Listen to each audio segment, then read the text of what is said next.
ደም ግፊታችሁን ለመቆጣጠር የሚያግዟችሁን 11 ቀላል መንገዶችን እናያለን። እነዚህን ከተገበራችሁ በቀላሉ ደም ግፊታችሁን ኮንትሮል ማድረግ ትችላላችሁ ማለት ነው። የመጀመሪያውና አንደኛው መንገድ ምግባችሁን ማስተካከል ነው የሚሆነው ማለት ነው። ካርቦሃይድሬት፣ ከፍተኛ ካርቦሃይድሬት ያላቸው ምግቦችን ከምግባችሁ ውስጥ ማስወገድ ይኖርባቸዋል ማለት ነው።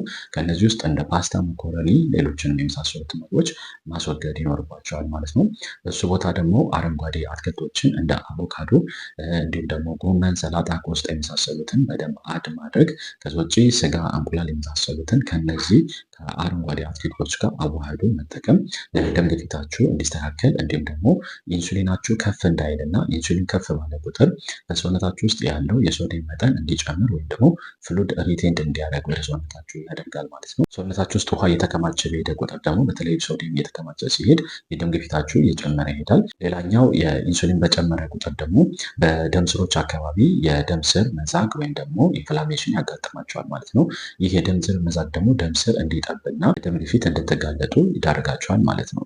ሌላኛው የናይትሪክ ኦክሳይድ ብሪዚንግ ነው። ይሄ በጣም ኤፌክቲቭ ነው። በጣም ብዙ ጥናቶችን እንደሚያሳዩት ደም ግፊትን በጣም በፍጥነት ከሚቀይሩ ኤክሰርሳይሶች ውስጥ አንደኛው የናይትሪክ ኦክሳይድ ብሪዚንግ ነው።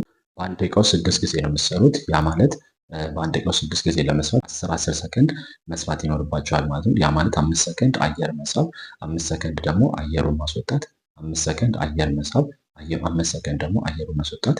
ከተቻለ አየር የምታስገቡበትን መጠንና አየር የምታስወጡበትን መጠን ላይ አየር የምታስወጡበትን መጠን መጨመር። ለምሳሌ 5 ሰከንድ አየር ብታስገቡ 7 ሰከንድ አየር ማስወጣት ማለት ነው።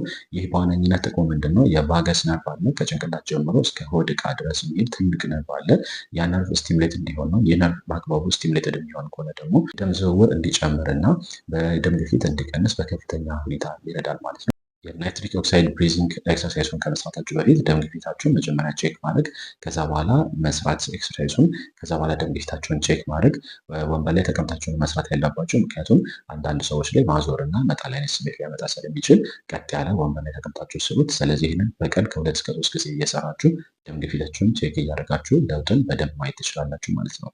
ሶስተኛው በቂ ኤክሰርሳይዝ ማድረግ ነው። ያው ኤክሰርሳይዝ ማድረግ ለማችሉ ሰዎች አትሊስት በቀን ከ20 እስከ 30 ደቂቃ የእግር መንገድ ወክ ማድረግ ነው። ኤክሰርሳይዝ ማድረግ የሚችሉ ሰዎች ደግሞ ሬዚስታንስ ኤክሰርሳይዝን በደንብ አብዝቶ በመስራት በቀን አንድ ጊዜ ቢያንስ ከ40 ደቂቃ እስከ 1 ሰዓት ባለው ኤክሰርሳይዝ በማድረግ ይህንን የደም ግፊት መቆጣጠር ትችላላችሁ ማለት ነው።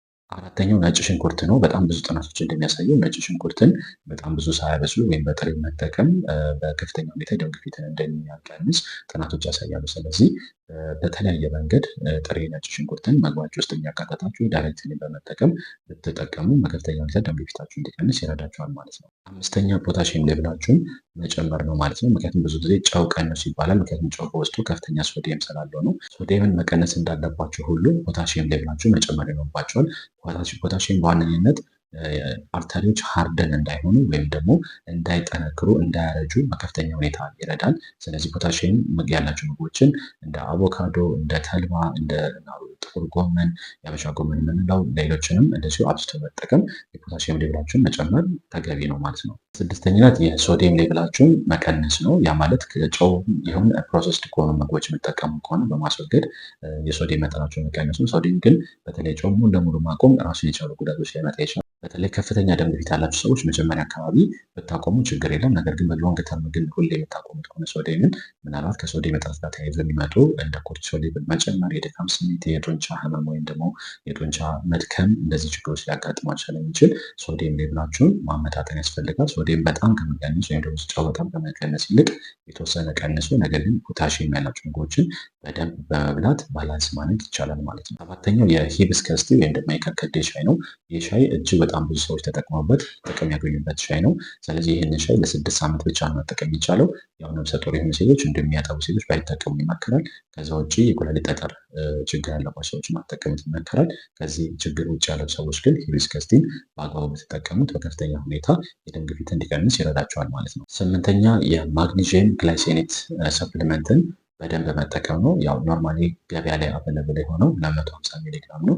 ነገር ግን ከ600 እስከ 800 ሚሊግራም ለደም ግፊት ከሆነ ከ1 ወር እስከ 2 ወር በደንብ መጠቀም ይኖርባቸዋል። ማግኒዥየም በዋነኝነት ከደም ስራችሁ ውስጥ ያለውን የካልሽየም ደም ስራችሁ ሃርድ እንዲሆን የሚያደርገውን ካልሽየም በማስወጣት ወደ መስል እንዲሁም ደግሞ ወደ አጥንት እንዲሄድ የማድረግ ስራ ስለሚሰራ በዋነኝነት ማግኒዚየምን አብዝታችሁ መጠቀም ይኖርባችኋል ማለት ነው። ሌላኛውና ወሳኙ በቂ የፀሐይ ብርሃን ማግኘት ነው። የፀሐይ ብርሃን በሁለት ነገር ይጠቅማቸዋል። አንደኛ የቫይታሚን ዲ ሌቭላችሁ እንዲጨምር፣ ቫይታሚን ዲ ደግሞ በዋነኝነት በደም ስራችን ጤናማ እንዲሆን ስለሚያገለግል የደም ግፊታችሁ እንዲቀንስ ይረዳችኋል። ሁለተኛ ግን ቆዳችሁ ላይ ናይትሪክ ኦክሳይድ አለ። ስለዚህ ያንን ፀሐይ ብርሃን በሚነካበት ሰዓት የናይትሪክ ኦክሳይዱ ወደ ደም ስራችሁ እንዲገባ እና ናይትሪክ ኦክሳይድ ደግሞ በዋነኝነት ስራው ምንድነው? የደም ስሮች እንዲሰፉ፣ እንዲለጠጡ፣ ኢላስቲክ እንዲሆኑ ስለሚረዳ ለዛ ይረዳችኋል። ስለዚህ በቀን ውስጥ በቂ የሆነ የፀሐይ ብርሃን ማግኘት ይሄ በጣም እጅግ አስፈላጊ ነው ማለት ነው። ሌላኛው እና የመጨረሻው በጣም ወሳኙ ነገር ኢንተርሚተንት ፋስቲንግ ወይም ደግሞ ምግብን አልፎ አልፎ መብላት ነው። ያ ማለት በቀን 2 ጊዜ መብላት፣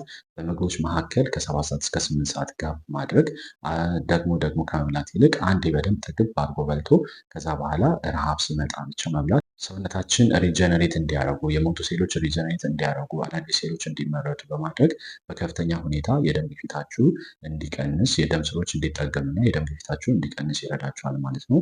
ስለዚህ እነዚህን ከላይ የተዘረዘሩትን በአግባቡና ለረጅም ጊዜ ሳትሰለቹ የምታደርጉ ከሆነ በከፍተኛ ሁኔታ የደም ግፊታችሁን መቆጣጠርና መቀነስ የምትችሉ ይሆናል ማለት ነው። በደም ግፊት፣ በስኳር፣ በአይቢኤስ፣ በአይቪዲ፣ በሃይፐርታይሮዲዝም፣ በሃይፖታይሮዲዝም፣ በሬማቶይድ አርትራይተስ፣ በሌሎችም ህመሞች የምትሰቃዩ በጨጓራ በእነዚህ ህመሞች የምትሰቃዩ የ3 ወር ፎሎአፕ ፕሮግራም አዘጋጅተናል።